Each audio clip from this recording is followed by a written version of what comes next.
Good evening and welcome back. We are starting with a new chapter.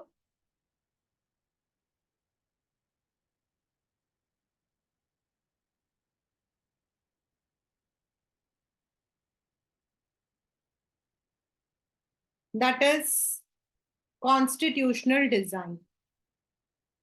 This is the second chapter in political science. Once I complete with this chapter, then I'll be moving towards your history section. Because during the vacations, if you are completing that, that would be easy for you. The Russian Revolution. That's a long chapter. So I'm starting with the chapter Constitutional Design. Today I'll be summarizing it with the notes, and then we would be doing it with the what you call as NCERT.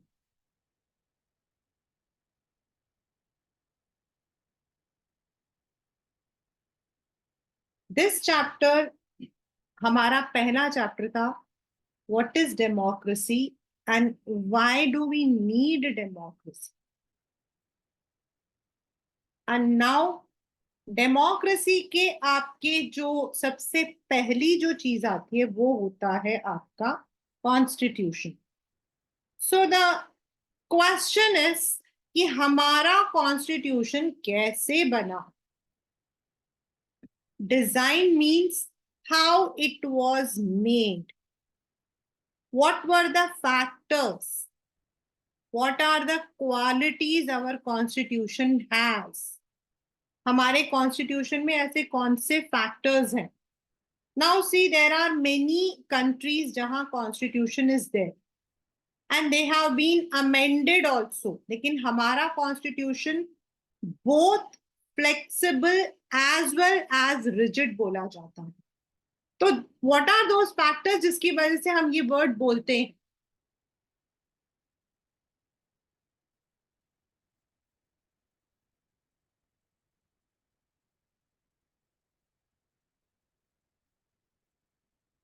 So, and how it is similar or different from South Africa.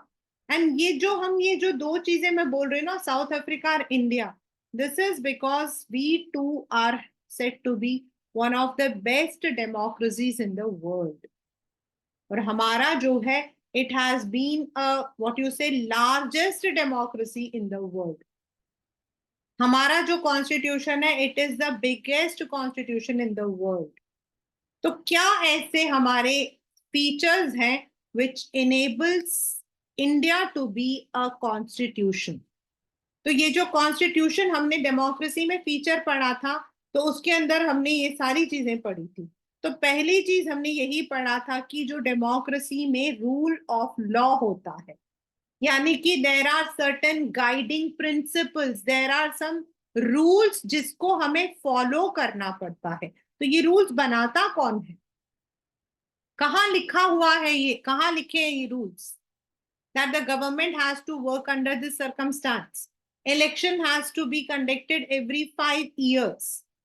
Election के अंदर candidates को कैसे select करना चाहिए, state का क्या power है, centre का क्या पावर है, ये सब हमारा कॉन्स्टिट्यूशन हमें डिफाइन करता है. तो how and why the constitution was made is a chapter constitutional design. तो इसके अंदर हम लोग जो है, पहले we would be studying the case study of South Africa, and then we would be studying about India. India में क्या circumstances थे कि हमारा कॉन्स्टिट्यूशन जब बना था, what were the difficult circumstances, how we overcame, ये सब कुछ हमारा इसमें आएगा. So let us start the chapter along with the revision notes. Then we would be proceeding along with the NCERT in the next class.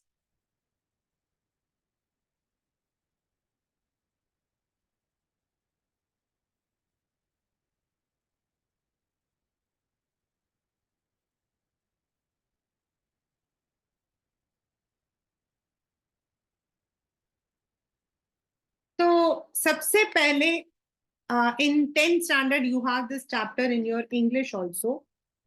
In South Africa, before 1994, there was a very ugly practice जिसको बोला जाता था apartheid.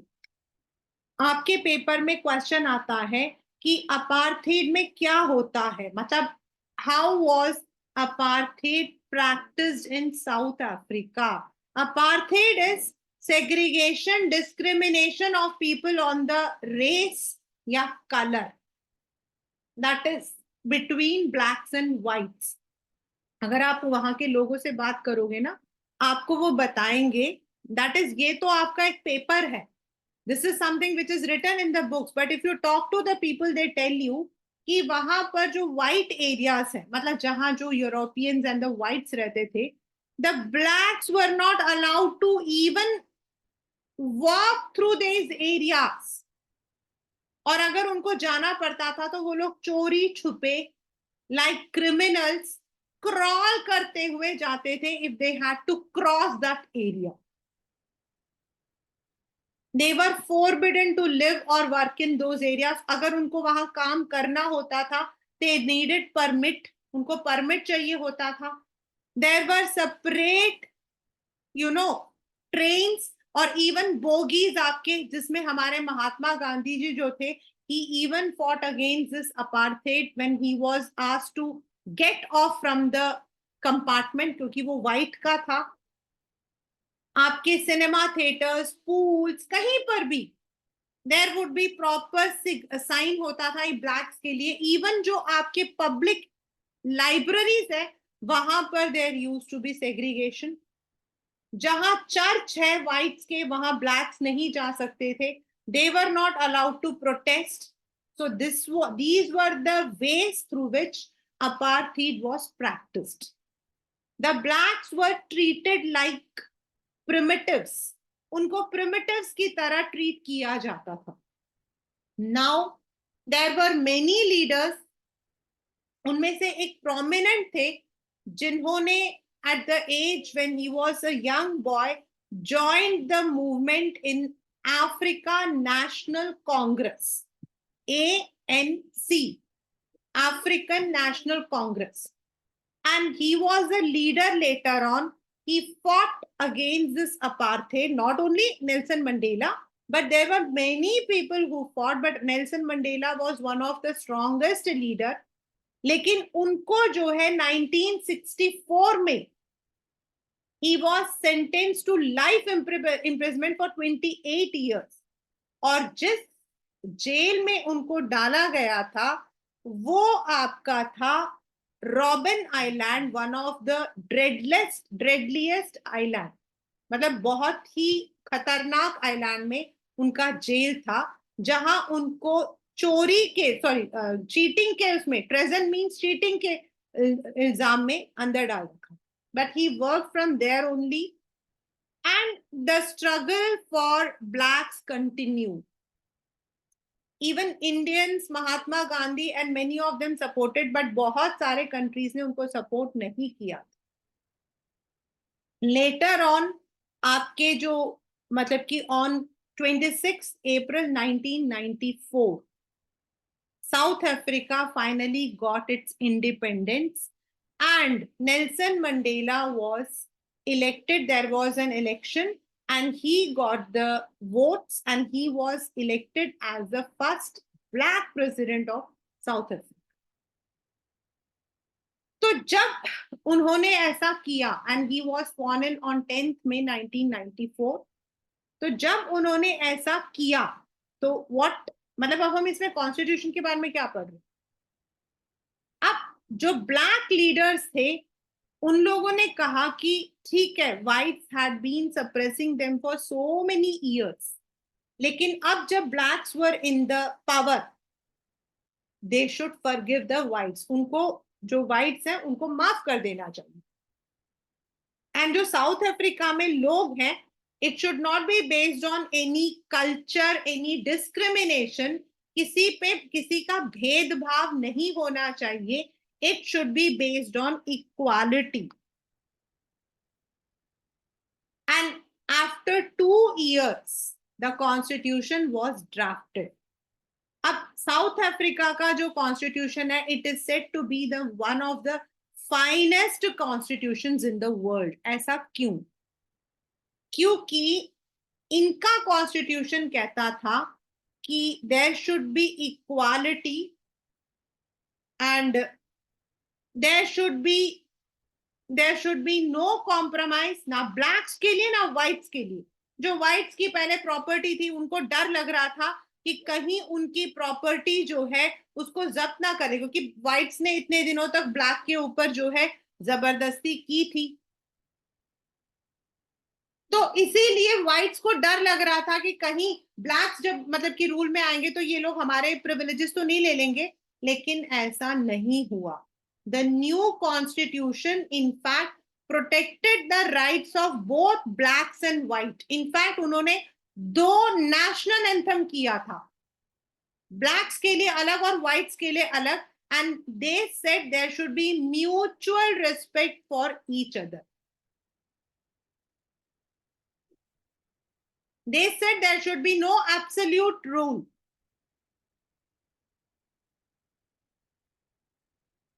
मतलब absolute मतलब एक इंसान के या एक लोगों के पास नहीं होगा कोई power. There should be trust, there should be basic rule, and all the people who are living in South Africa should be given equality, not because they belong to a caste, a color, or any race, but because they are the citizens of this country. तो उन्होंने एक equality establish की थी, which became a role model for the entire world. क्यों? क्योंकि अभी भी there are so many countries where even though हम उसको अपार्थेड नहीं बोलते हैं, लेकिन ब्लैक्स एंड व्हाइट्स या फिर on the basis of race उनको जो है डिस्क्रिमिनेट किया जाता. And there are no legal rights. उन बेचारों के पास कोई राइट नहीं होता है जिसके थ्रू वो कह सकते हैं कि भाई हमारे साथ ऐसा हो रहा है. लेकिन साउथ अफ्रीका जो बेचारा इतने साल यूरोपियंस के नीचे रहा, जहां ब्लैक्स वर एक्सप्लॉइटेड लाइक एनीथिंग, उन्होंने जो है एक ऐसा डेमोक्रेसी बनाया, एक ऐसा कॉन्स्टिट्यूशन बनाया जिसमें एवरीवन वाज इक्वल.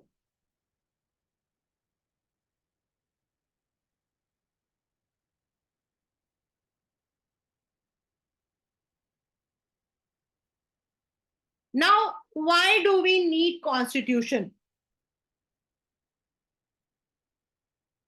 भाई कॉन्स्टिट्यूशन डेमोक्रेसी में क्या करता है? This is a 3 marker question. First, ये 3 मार्कर क्वेश्चन है class 9th. It generates degree of trust and coordination. यानी कि व्हेन देयर इज मतलब कि गवर्नमेंट, इट नीड्स कि जितने लोग वहां उस कंट्री में हैं, they should be able to live with harmony. Secondly, it specifies how the government will be constituted. जैसे मैंने आपको स्टार्टिंग में बताया, भाई हमारे यहाँ भी इलेक्शंस हो रहे हैं, तो ये इलेक्शंस किसने बताए हमें होना है? The Constitution has said, the Constitution has clearly told कि हमारा कितने सालों में एक बार होना चाहिए. और अगर बीच में गवर्नमेंट जो है, इफ इट इज मतलब कि अगर वो गवर्नमेंट जो है किसी वजह से डिसॉल्व होती है, तो व्हाट इज द प्रोसीजर? अगर ऐसा नहीं होगा तो क्या होगा बताओ? से if the government doesn't form without any मतलब विदाउट एनी इलेक्शन, तो जो भी मर्जी होगा वो अपने आप को, जैसे आपके पिनोशे इन चाइल्ड, उसने खुद को फॉर एवर प्रेसिडेंट डिक्लेयर कर दिया था. सेम आपका साउथ अफ्रीका में था, not in this but in the Gold Coast, and he had declared himself as the leader forever. तो फिर तो पावर एक ही इंसान के हाथ में रहेगा. एंड अगर पावर एक हाथ में रहता है तो what happens is it may be misused. So the constitution tells that जो गवर्नमेंट है वो कैसे फॉर्म होगा. अगर लॉ बनाना है, लॉ को खत्म करना है, अमेंड करना है, लॉ को अमेंड करना है, law has to be constituted और dissolve, then what should be the rule. जैसे हमारा जो कॉन्स्टिट्यूशन है, अगर आप में से कोई भी बच्चा 11th-12th में ह्यूमैनिटीज लेता है, they will be reading this कि how the laws are properly made, there are special मतलब की रिक्वायरमेंट, देन गवर्नमेंट क्या नहीं कर सकती है।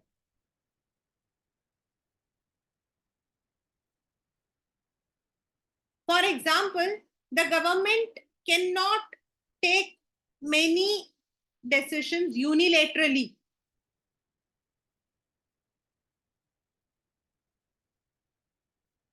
There are certain limits.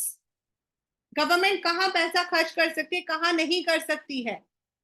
And then how the government needs to work as per the aspiration. तो constitution नहीं होगा ना बेटा, अगर आपके स्कूल में रूल्स एंड रेगुलेशंस नहीं हुए, से आपके स्कूल में रेगुलेशंस नहीं हुए, तो व्हाट विल हैपन?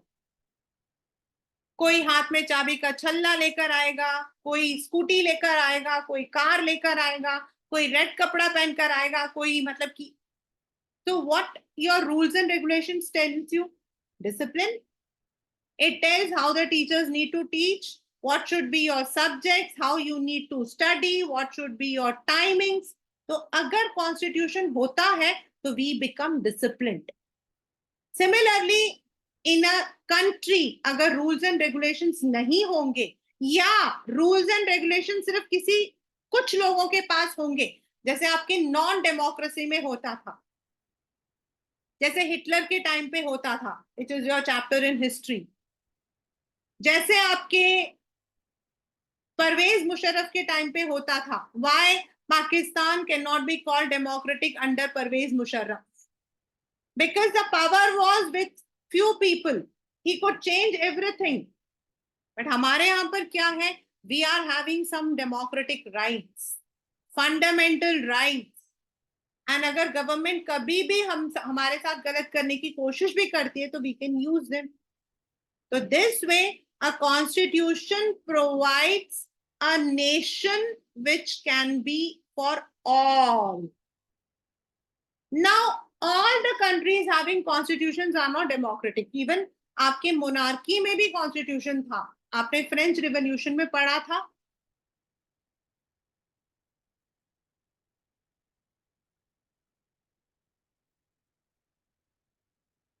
आपने उसमें पढ़ा था कि there was constitution, declaration of rights of men and citizen. तो the constitutions can be there even for the non democratic, लेकिन डेमोक्रेटिक में तो कॉन्स्टिट्यूशन होगा ही होगा, क्योंकि डेमोक्रेसी का पहला रूल ही कॉन्स्टिट्यूशन होता है. नाउ हमारा कॉन्स्टिट्यूशन कैसा बना था? Now let us come to, तो ये आपका नेक्स्ट क्वेश्चन है. हमारे यहाँ पर when India was gaining independence, India जब इंडिपेंडेंस ला रहा था, उस वक्त में 1928 में मेनी ऑफ द लीडर्स, आपके पेपर का 1 मार्कर क्वेश्चन है class 9, like Motilal Nehru and 8 leaders ने उस वक्त में एक ड्राफ्ट बनाया था. एक ड्राफ्ट बनाया था. ड्राफ्ट का मतलब क्या होता है? एक रफ कॉन्स्टिट्यूशन. एंड उसके अंदर उन्होंने ऑलरेडी ये बात कही थी कि whenever India gets independence, हमारा जो है we would be ruling with universal adult franchise and equality. And this was taken in the Karachi resolution. जो हमारे ब्रिटिश के अच्छे पॉइंट्स थे, they were also taken under the government of India act 1935 and all these were included. But उस वक्त Indian constitution could not be made. Reason, India did not get the independence. And आप लोग 10th standard में पढ़ोगे, I don't want to talk about that in this, मतलब कि अभी मैं नहीं बता बोलूं, you would read it, that उस वक्त में 1929 में Jawaharlal Nehru had attended the Lahore session, and उस वक्त he had proclaimed पूर्ण स्वराज, और उस वक्त ये यही था कि the British would get out of India in this, मतलब कि जनवरी तक, मतलब कि हम लोग अपना राज करेंगे. That could not be done. So उस वक्त में that constitution could not be prepare. But हमारे कॉन्स्टिट्यूशन के जो बेसिक प्रिंसिपल्स थे, दे वर ड्राफ्टेड इन 1928. लेकिन जब इंडिया आजाद हुआ 1947, this is a 3 marker and a definite question from this chapter. जब हमारा इंडिया आजाद हुआ in 1947, you know what problem we faced? सबसे पहली प्रॉब्लम थी कि India was divided on the basis of two nation theory. ये आपकी बुक में नहीं है, I am just giving you this. And two nation के अकॉर्डिंग अगर हम इंडिया का मैप देखते हैं, तो पाकिस्तान, जो करंट पाकिस्तान है, ये हमारा पंजाब एरिया था. तो पंजाब का पूरा वो एरिया, एंड जो अभी हमारा बांग्लादेश है, दैट वाज आपका बंगाल इंडिया का, मतलब it was India's part. Now it was decided कि जिन एरियाज में हिंदूज मेजॉरिटी में है, that part will go to India, and the part where Muslims are in majority would be constituted as a new nation, Pakistan. और इसीलिए पाकिस्तान अपना जन्म, मतलब की जो जन्म दिवस है, वो 14 को मनाता है, क्योंकि पहले उनको कॉन्स्टिट्यूट किया गया. And we celebrate on 15th August. And when it was decided कि ये टू नेशन होगा, तो नाउ द प्रॉब्लम वाज कि पाकिस्तान में, अभी जो पाकिस्तान है वो हमारा पंजाब का हिस्सा था. अब आप सोचो, देयर वर पीपल जो कि इंडियंस थे, हिंदूज थे, they were living in that area, and there were areas जहां पे मुस्लिम थे, वहां पर भी हिंदूज रह रहे थे. नाउ इट वाज डिसाइडेड कि जहां मेजॉरिटी मुस्लिम्स है वो पाकिस्तान जाएगा, तो जो पंजाब वाला वो एरिया था, Lahore, Amritsar, that went to Pakistan. And इस तरफ हमारा जो कोलकाता वाला जो एरिया था, that went to east Pakistan. I repeat, east Pakistan. वो आपका वेस्ट पाकिस्तान, आपका सिंध प्रोविंस में से कुछ जो एरिया था, पंजाब वाला, आपका अमृतसर, लाहौर, और यहाँ पे आपका कोलकाता वाला एंड कुछ एरियाज आपके, दैट वाज आपका east Pakistan. So there were east Pakistan and west Pakistan created, and the people were not given time to move. उनको कभी कभी घंटों के टाइम में, मतलब within 2 hours, within 1 hour you have to cross. वहां से जो ट्रेन आ रही थी, फोटोज देखना, आपको गूगल वगैरह में मिल जाएगा, वहां ऊपर बैठने की भी जगह नहीं थी. कितने बच्चे अपने माँ बाप से बिछड़ गए थे, कितने माँ बाप अपने दादा दादी से बिछड़ गए थे. They had to leave. जहां उनके पास जैसा सामान था, they had to come up,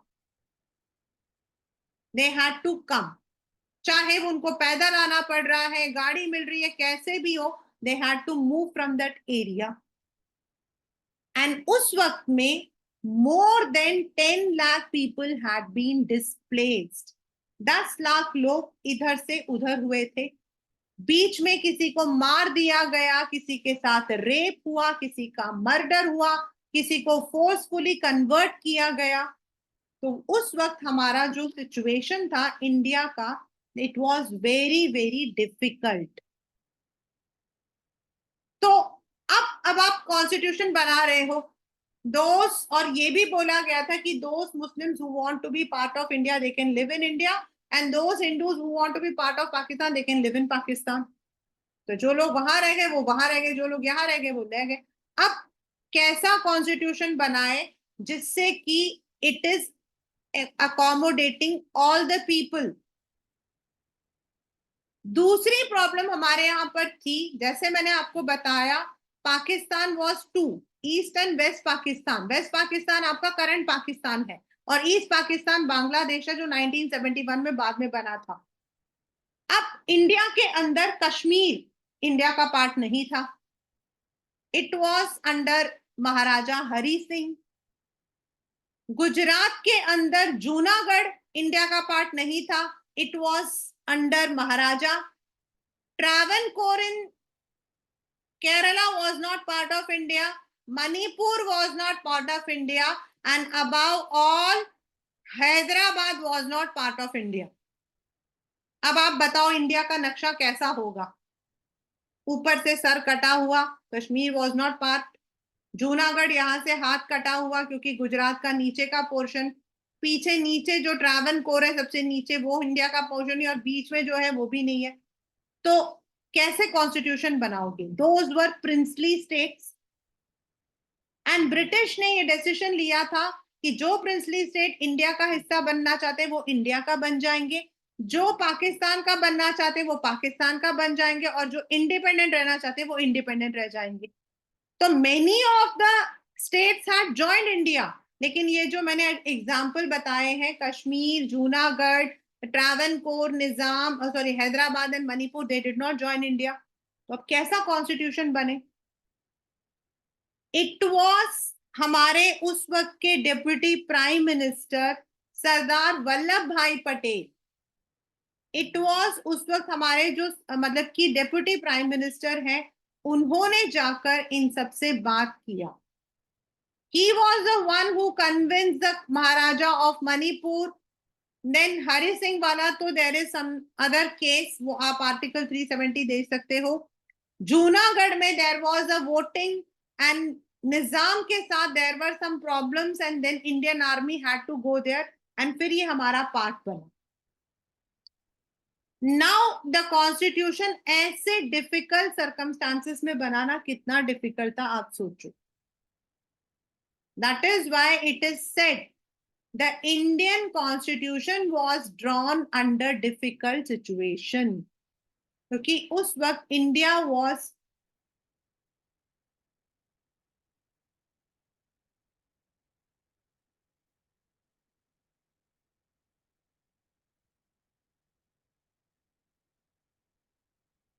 उस वक्त India was going under turmoil. Paper का क्वेश्चन है ये आपका पेपर का क्वेश्चन है। Now how the Indian constitution came into effect. हमारा 19, अब आप में से पता नहीं, I don't know how many of you know, when India was going through the national movement, 10th में पढ़ोगे, NCM, that is non-cooperation movement, then civil disobedience movement, quit India movement. So around 1946, it was decided that British would be leaving India. But 1946 में we did not get the independence. At that time only, the Constituent Assembly had been formed. और उस वक्त में India and Pakistan वाला हिस्सा दोनों साथ में था। So we had around 319 members जो दोनों देशों के थे। अब ये कॉन्स्टिट्यूएंट असेंबली में जो मेंबर्स थे ये लोग कौन थे? तो they were the people belonging to different areas, कोई एजुकेशन, कोई लॉ, कोई विमेन, कोई मतलब कि child, and they all were chosen. मतलब ये लोग जो है उस जमाने में प्रोविंसेस होती थी, तो इनका इलेक्शन हुआ और ये लोग जो है they were chosen to constituent assembly. But जब इंडिया आजाद हुआ उस वक्त में the members who belong to Pakistan, वो लोग पाकिस्तान कॉन्स्टिट्यूएंट असेंबली में चले गए, and we had total 299 members. और इन मेंबर्स ने over a period of 3 years, 1946 से 49 नवंबर तक, छोटी छोटी चीजों पर रूल्स बनाए, जिनको हम मतलब कि कॉन्स्टिट्यूशन के आर्टिकल्स बोलते हैं। अब इसके लिए ड्राफ्टिंग कमिटी था, ये सबसे सबसे सबसे इंपॉर्टेंट है और सबसे ज्यादा confusing, and most of the time the students right this wrong. जो पूरा कॉन्स्टिट्यूएंट असेंबली था जिसमें 299 मेंबर्स थे, उसके प्रेसिडेंट थे डॉक्टर राजेंद्र प्रसाद, जो हमारे प्रेसिडेंट भी थे। एंड जो आपके ड्राफ्टिंग कमिटी थी, मतलब there were 8 different drafting committees जो अलग अलग मुद्दों पे काम कर रही थी, उसके प्रेसिडेंट थे doctor B R Ambedkar. Plus there were many other people like doctor, मतलब कि आपके बलबीर सिंह, मतलब in the book it is given, the photos are given, there were many other members, and all of them, these members जो थे, they were from prominent fields. इन लोगों ने छोटे छोटे एरियाज पर जो है दिया। नाउ दीज डिड नॉट, ऐसा नहीं कि उन्होंने लिख कर दिया और कॉन्स्टिट्यूशन बन गया, नो नॉट एट ऑल। इन चीजों को पहले हम लोग जो है डिबेट करते थे। ये डिबेट अलग अलग जगहों पे होता था, कभी इंडिया गेट में होता था, कभी किसी बिल्डिंग में होता था, and each of them would be telling about their views, and then over a period of 3 years ये कॉन्स्टिट्यूशन लिखा गया। एंड फाइनली 26 नवंबर 1949 को इसको हमने अडॉप्ट कर लिया after making all the changes. And but हमने इसको इंप्लीमेंट नहीं किया। Again a confusing question. एक ये जो प्रेसिडेंट वाला आता है इसमें बच्चे गलती करते हैं, और ये जो अडॉप्टेड और कम इनटू इफेक्ट है इसमें करते हैं। हमने इसको इमीडिएटली इंप्लीमेंट नहीं किया। व्हाई? बिकॉज इन 1930, आपको अभी जो मैंने बताया था, Jawaharlal Nehru had declared that on 26 January 1930 we would celebrate our Independence Day। उन्होंने जो है लाहौर सेशन में कहा था कि हम 26 जनवरी 1930 को सेलिब्रेट करेंगे।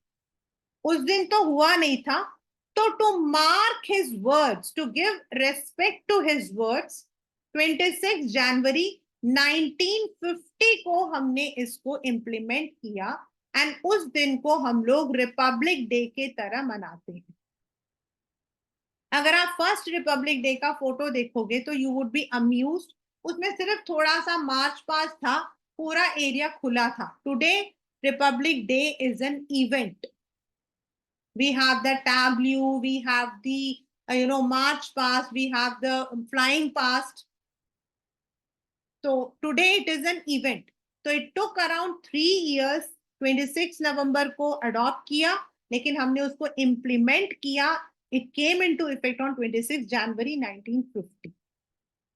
So it took such a long period, so many debates, so many arguments। ऐसा नहीं कि हर बार मतलब कि किसी ने बोला हमने ये लिखा तो okay, there used to be arguments, लेकिन व्हेन वो वेलफेयर ऑफ द पीपल होता था, लोगों की भलाई होती थी, तो it was adopted. There were many changes, और इन चेंजेस को हम बोलते हैं अमेंडमेंट्स। आपके बैक में ये सारे वर्ड्स लिखे हुए हैं। हमारा constitution is the largest constitution in the largest democracies in the world, और 12 बल्कि वॉल्यूम्स में बना हुआ है ये। और जो हमारा कॉन्स्टिट्यूशन स्टार्ट होता है ना, पहला पेज जिसको हम बोलते हैं, उसको हम बोलते हैं preamble, the introductory statement of the constitution. आपके बुक के अंदर I think South Africa, US and India तीनों का दिया हुआ। और हमारा प्रीएम्बल जो है, it starts with the word we, यानी कि हमारे यहां पर देयर इज नो रूलर। हम यहां पर we are the rulers, we the people of India, Bharat. हम ही हैं जो रूलर्स भी हैं, हम ही हैं जो रूलर्स को चूज भी करते हैं, और हम में से ही हम रूलर्स को चूज करते हैं। So our preamble starts with we, the people of India. And we have adopted some basic philosophies जिनको हम बोलते हैं justice, liberty, यानी कि हम लोगों को फ्रीडम मिलती है, We have the liberty to express ourselves. Fraternity, यानी कि we live in brotherhood. Sovereign, हम ही, मतलब जो citizens है, we are the highest. There is no ruler. We are the rulers. Socialist, यानी कि equality for rich and poor. And the head of the state would be republic, यानी कि an elected person. हमारा जो preamble है वो इन सारे words को यूज करता है. And later on in 1970s the word secular was inserted. Secular यानी कि belief in all the religion. इसको बाद में हमने 43rd अमेंडमेंट में डाला. तो ये हमारा प्रिंसिपल है जिसके अकॉर्डिंग हम कहते हैं कि हम इन चीजों को फॉलो करेंगे. It does not give any power to any government. The power is with the people. और इसके जो गाइडिंग फिलोसोफर्स थे वो थे जवाहरलाल नेहरू, जिन्होंने अपने स्पीच ट्रिस्ट विथ डेस्टिनी में अपनी बातों को बताया था. Doctor B R Ambedkar, the president of drafting committee, जो इकोनॉमिक एंड सोशल इक्वालिटी में बिलीव करते थे. महात्मा गांधी, जिन्होंने अपने book Hind Swaraj young India में भी लिखा था the principles of directive principles, यानी कि अगर गवर्नमेंट को कुछ ऐसा स्टेप लेना पड़ता है जो कॉन्स्टिट्यूशन में नहीं है लेकिन it is for the welfare, the government can take. Mahatma Gandhi was not part of any political party, लेकिन उनके प्रिंसिपल्स को हमने अपने कॉन्स्टिट्यूशन में ऐड किया. तो these were the guiding philosophies and the principles जिस पर हमारा कॉन्स्टिट्यूशन बना था. तो नाउ द क्वेश्चन कम्स कि भाई मैम हमारा कॉन्स्टिट्यूशन 1950 में बना था. वी आर लिविंग इन 2024, यानी कि 74 years back the constitution was made. In Belgium, the constitution has been amended thrice. But in India, मतलब कि there have been some additions, जैसे रूरल मतलब लोकल गवर्नमेंट, बट हमारा कॉन्स्टिट्यूशन पूरा कभी amend नहीं हुआ. ऐसा क्यों? 5 marker question and very very very important question. 5 marker question and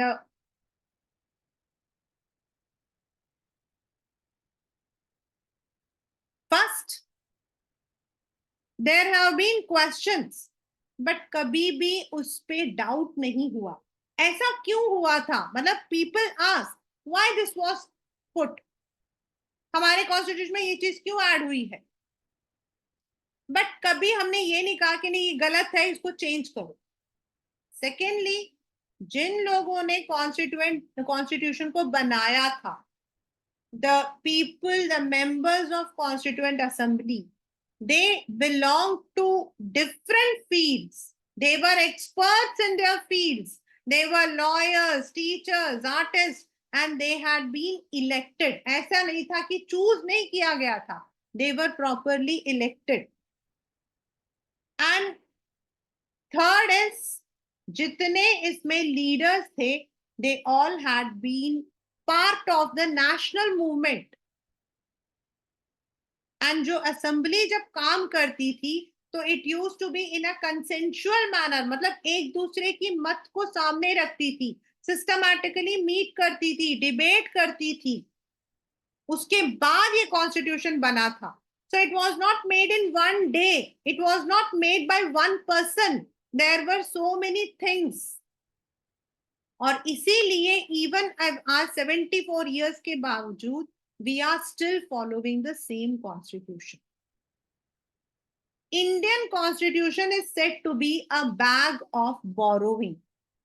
Bag मतलब bag of borrowing मतलब जो हमने दूसरों से borrow किया है. Why? Because India had gone through tough period.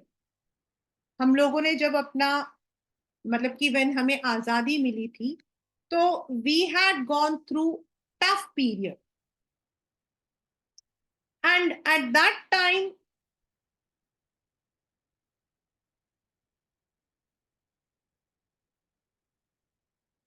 we took the help of each and every country जहां democracy already establish थी.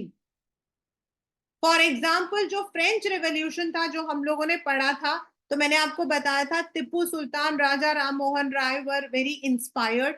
तो जो आपका फ्रीडम एंड लिबर्टी वाला जो एक कंसेप्ट था, that was taken from French revolution.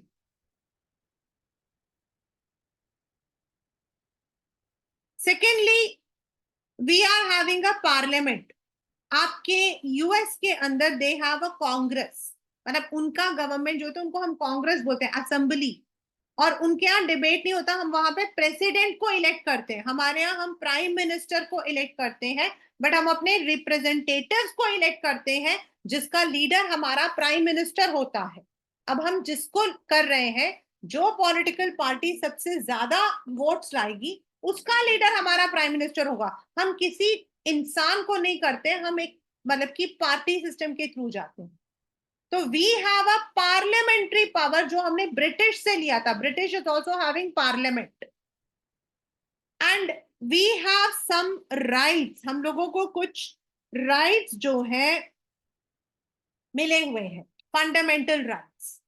और ये राइट्स हम लोगों ने लिया था फ्रॉम यूएसए, जिन्होंने सबसे पहले बिल ऑफ राइट्स दिया था. बिल ऑफ राइट्स मतलब it is the list of rights which are provided to the citizens. And Russia से हमने सोशलिस्ट की थियोरी ली थी, यानी कि रिच एंड पुअर के बीच का जो डिफरेंस है उसे कम करने की कोशिश. प्लस हमने इसके अलावा जापान और मतलब we have also taken the मतलब की ideas from other Nations. So that is why India's constitution is called as bag of borrowing. And also India जो है, it is उसका जो constitution है, it is called both rigid and flexible. मतलब this paper में आया था ये question, why Indian constitution is called as both rigid and flexible. Rigid का मतलब होता है which cannot be changed. The constitution which cannot be changed. तो हमारे यहाँ कॉन्स्टिट्यूशन में कुछ ऐसे प्रोविजंस हैं जो गवर्नमेंट यूनिलेटरली अपनी मर्जी से चेंज नहीं कर सकती. उसके लिए there are special rules in the constitution. Like अगर आपको एक नया स्टेट बनाना है तो we need the majority from Lok Sabha, Rajya Sabha and all the legislative assemblies. But there are some provisions जिसको हमें जरूरत नहीं है. We don't need the special majority, only मतलब कि लोकसभा राज्यसभा पास करके भी हम लोग उनको चेंज कर सकते हैं. तो जो इजीली चेंज हो जाता है, there are some, क्योंकि टाइम के साथ हमें चेंज करना पड़ता है, they are flexible. But there are some provisions which cannot be changed by central government or state government unilaterally. There need special majority. And अगर हमें वो majority नहीं मिलती है तो हम उस change को नहीं ला सकते हैं. तो इसीलिए we say Indian constitution is rigid. यानी कि कोई भी गवर्नमेंट अपने हिसाब से अपने फायदे के लिए कॉन्स्टिट्यूशंस में चेंजेस नहीं ला सकता. और जब ऐसा हुआ था, जब ऐसा हुआ था तो उस वक्त में द कोर्ट, जो कोर्ट होता हमारे यहाँ, जो आपका नेक्स्ट चैप्टर है वर्किंग ऑफ इंस्टीट्यूशंस, उसमें आप लोग देखोगे जो कोर्ट होता है, it has got the right to interpret the constitution. And वो जो मतलब कि गवर्नमेंट है उसको इंस्ट्रक्ट कर सकता है कि इस लॉ को आप नहीं इंप्लीमेंट कर सकते. ऐसे हमारे यहाँ there have been many times when constitution was amended accordingly, then the courts interpreted and it restored. तो जो हमारा कॉन्स्टिट्यूशन है उसे ना तो एक तरफा हम चेंज कर सकते हैं, एंड ऑफ कोर्स कुछ इजी प्रोविजंस हैं.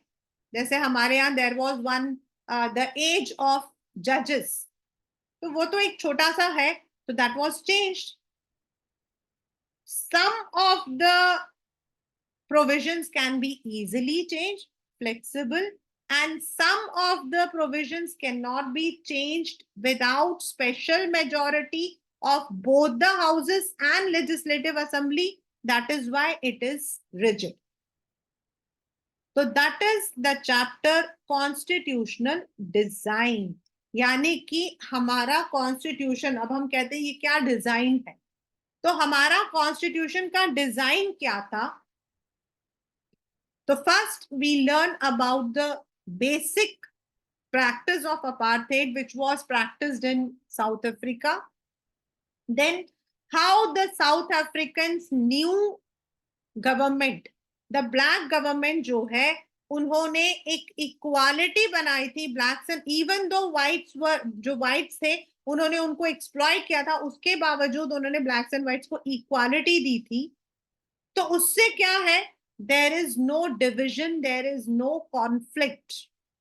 आप लोगों का पहला chapter first in 10th standard would tell you about areas in like Belgium या श्रीलंका, जहां कॉन्स्टिट्यूशन ने कुछ लोगों को नहीं दिया है, तो वहां कॉन्फ्लिक्ट होता है. देन सेकेंड आपका जो है, हम लोगों ने पढ़ा दैट इंडिया का कॉन्स्टिट्यूशन कैसा है. Basically what the constitution does in any democracy, वो लोगों को एक साथ रहने में, ट्रस्ट बिल्डअप करने में हेल्प करती है. Government how it has to be formed ये बताती है. व्हाट आर द लिमिटेशंस, क्योंकि हम लोगों को कुछ डेमोक्रेटिक राइट्स है, तो we have the government has certain limitation. एक अच्छा सोसाइटी कैसा होना चाहिए, उसके लिए कौन कौन से स्टेप्स लेने चाहिए, all these are mentioned in the constitution. Now comes ki Indian constitution was drawn under dire circumstances. As I told, it was a time of partition. Many people were displaced. The fate of princely states could not be solved. But uske बावजूद India drew a constitution which was accepted by all.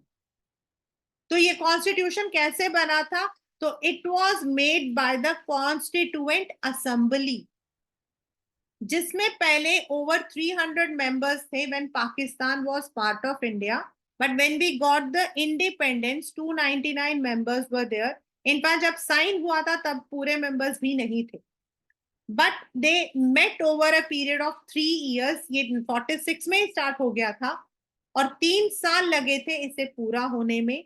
26 नवंबर जो है, it was मतलब कि it was adopted and 26 जनवरी it came into effect to mark the words of Pandit Jawaharlal Nehru. Our constitution gives equality, fraternity, justice and socialist, republic and sovereign, and the word secular was added later. और ये जो words मैंने बोले हैं ना, ये सारे आपको एक्सप्लेन करने को आता है. It was not a one day. The people met over 3 years. There were debates. There used to be arguments. It was an open manner and consensually, मतलब मिलके, for the welfare of the country, it was drafted. The overall constituent assembly के जो president थे वो राजेंद्र प्रसाद थे. But for the drafting committee, it was Dr. B.R. Ambedkar. These are the key words. And next is why we accept such a constitution which was made 70 years back. So that is because it was made by eminent people जिन्होंने आगे आने वाले सारे problems को भी foresee किया था. Then it was in a consensual manner. सबने मिलजुल के किया था.